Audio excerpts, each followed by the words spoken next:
Sleep hygiene enables better daytime regulation, and in hand, that can enable more flexibility in relation to boundaries for sleep hygiene. It's all linked. Like, to get your sleep sorted, you need to create a clean, easy to use environment, like no clutter, just a chair for your clothes, clean surfaces, one pair of footwear you can wear when you wake, rest, or relax. I use flip flops. And draw the curtains, bring down the blinds at like 6ish or earlier. Honestly, just like to keep the light out. Like, some light is still gonna creep in, but it'll trigger your mind to start producing the sleep hormones like way earlier. Like, and you know this, okay, but this is just your reminder, ditch the screens. I need to ditch screens like 3 hours before bed, not two. I need 3 hours of like no screen time.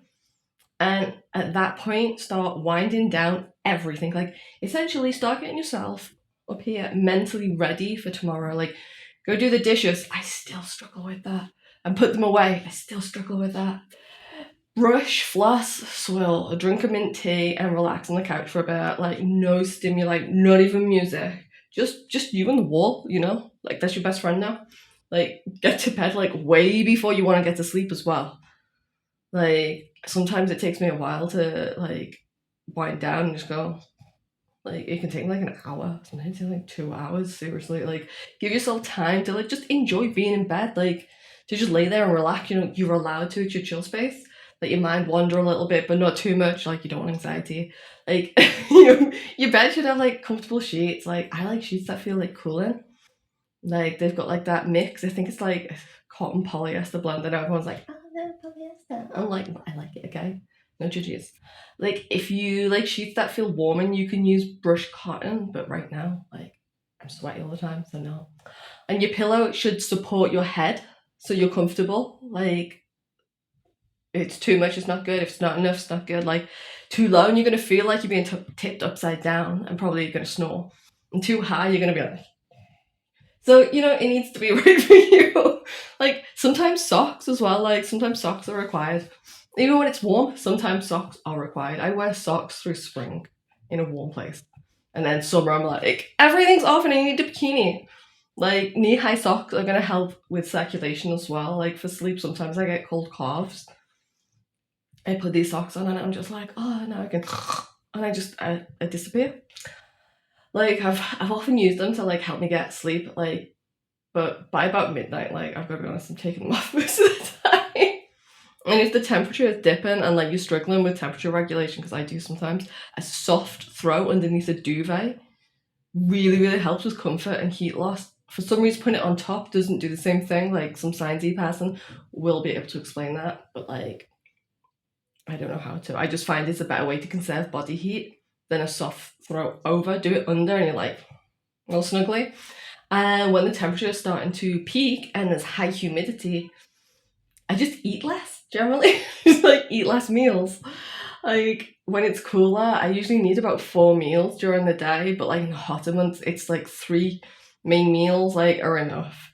The portions are obviously smaller too. And I'm generally able to lift heavier and do more like frequent workouts in the cooler months, so I'm able to eat a little bit more. But like, yeah, in the hotter months, everything's just less. Like, also get a fan in your room. Like, don't have it directly on your upper body though, because that's not good for you. Like, position it so it's kind of like over your lower half without it directly pushing air onto your body. Kind of like the way like you might have a fan kind of on your keyboard on a laptop. Like, if it's getting a little hot, like have it flowing over to kind of reduce the heat rather than directly blowing like onto you. Another thing is like in the heat is to just avoid consuming like too many, like if at all, like refined foods. They're gonna spike your blood sugar and they just create heat in the body. You'll generally feel more bloated and just feel like crap, let's be honest. Another one is lower your saturated fat intake and aim for more vegetables. Basically, you need to eat more boring meals, okay? That's the short version. Like, enjoy life rather than your food. And I have to be honest, like, at the same time of writing this, like, I've ditched eating salads. Because I just can't be bothered. Like, they're not cooling me, they're not helping. So I did them like at lunchtime. I've been eating lean pork, brown rice, cruciferous vegetables, carrots, and an egg. And it's all cold, okay? It's all cold. It's all been in the fridge. Even the cruciferous vegetables are cold. And why? Because it's easy. I can meal prep, I can freeze it, and I can just like pop it out the day before I want to eat it, and I'm all good. All of this helps me sleep because it keeps my blood sugar balanced throughout the day. Like preparing salad like in the heat to then eat tuna, which makes me really energetic, is just like a big no all of a sudden. I'm just like, no, I don't need the avocado. I don't need the tuna. I don't need any of whatever is in it. And I'm better that way. Like, don't consume as well, like anything that gets your mind active, like 2 to 3 hours before bed. Like, if it's like going to give you the zoomies, mm-mm. So like this can mean like no to certain foods and activities. Like, it's just the way it is, you know. And nutrition is another important part of sleep. Like, I take iron before bed, like every night, like clockwork. Iron and a low dose of vitamin D because I need it. Like, you need adequate nutrition for sleep in the same ways that you need the correct balance of hormones for sleep and being awake, you know? You need energy to rest technically. Like, too much dopamine and you'll be awake, but also not enough dopamine and you'll be awake. It's great, isn't it? It's great. Like, the same principle can easily be applied to like other hormones too, but like you get the general gist of it, you know? External noise as well, like, can be a problem for many people. Like, it has been for me for like many years. And the one thing that helped wasn't the melatonin or the serotonin. Guess what? It was discipline. Not what you want to hear, but it's the truth. Like, the supplements did help. Like, I ain't gonna lie. They did help get me to sleep, but they didn't change the problematic thinking or the problematic lifestyle choices underneath. They didn't help me with like discipline through the day, like with regulating my blood sugars or lifting heavier. Like, they didn't help with any of that. They didn't help me with my approach, but they did help in like the time that I took them. So like, external noise kind of like, it happens like whether we want it to or not. It's one of those things we can't really control it too much. And if we treat it like a problem, like that's exactly what it's going to be. So something I've learned over time is this: like, I can sleep in daylight on the couch with people making noise outside, like broad daylight bouncing in, and I'm like, you know, that tells me it's not a noise problem; it's an internal regulation problem. Yeah, some things that have helped as well, like help me to regulate using earplugs to get me to sleep. And sometimes I keep them in all night, but like there's other times when I'm just like, I wake up and I'm just like, where are they going? Like, by my pillow, like I've taken them out in my sleep, and I'm just like, oh, okay. And sometimes I like sleeping with like, it sounds weird, like a low level light on, like without it. Sometimes my mind is like, yay, it's dark, time to create stuff. I'm like, no, no, it's time to sleep. And oddly, the light can stop that from happening. I don't know how it works, but basically, I sometimes use a really dim, like orangey colored light to reduce my creative thoughts. I don't know if there's science, okay? I'm just telling you what works. Like, I've never heard of anyone share about the light thing before. So, like, I thought I would share it with you. Like, there's some of the, what I think are kind of weird things that, like, help me sleep. So, like I said earlier, like, go to bed sooner than you want to so you can wake up without an alarm. That's another thing as well.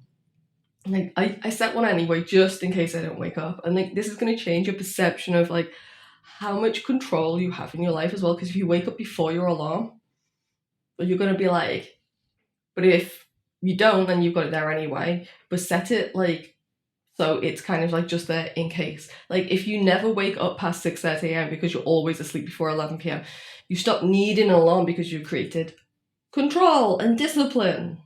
And I found even when I don't get optimal sleep, my internal alarm clock wakes me up anyway. The only time it goes a bit squiffy is around peak daylight hours. Around that time, I usually need an alarm, but most of the time, I don't. So, like, what you do when you wake up as well, that impacts your sleep you have later on. So, when you get up, do your best to get moving, get bright light in your eyes around this time of year. Like, it's not difficult. I wake up and I'm just like, oh, it's already sunny, like, you know, like 6:30 or something. But when it's darker, I use a day lamp, I should say. And I lift weights anyway. But the day lamp really helps. Like, this makes your body remember, like, the peak time for you to be awake. And like when your hormones are like peaking, it basically peaks your cortisol and all sorts. Like if you're like me and you're not a morning person, weights and a day lamp make you more tolerable, you know? Plus maybe some coffee or tea, even more tolerable. And when you add a decent breakfast, now you're getting going and now you're even more tolerable. Okay. So like do something in the morning that's like just for you, that helps you wake up, that helps you feel good. Even if you don't enjoy doing it, but you enjoy the result, just do it anyway, okay? And it could also like be after you've done all the things, like sitting in silence, listening to the birds, watching the sunrise. Like it can be listening to a podcast. It can be anything really, but that part where you get some time just for you is really, really, really important, because you might go all day where you're doing things you enjoy, but it's other people that directly benefit. And you could go all day like that. And then you get to the evening and maybe you've, I don't know, finished whatever you're doing later on than you're usually finishing. And then you don't get time in the evening for yourself in the same way that you do. And if you start your day with just some time for you, it can just be like 20 minutes with you and a cup of tea with nothing else going on. That's what I do. I just have time for me, cup of tea, bed, some music on, and I'm just like, that's my time.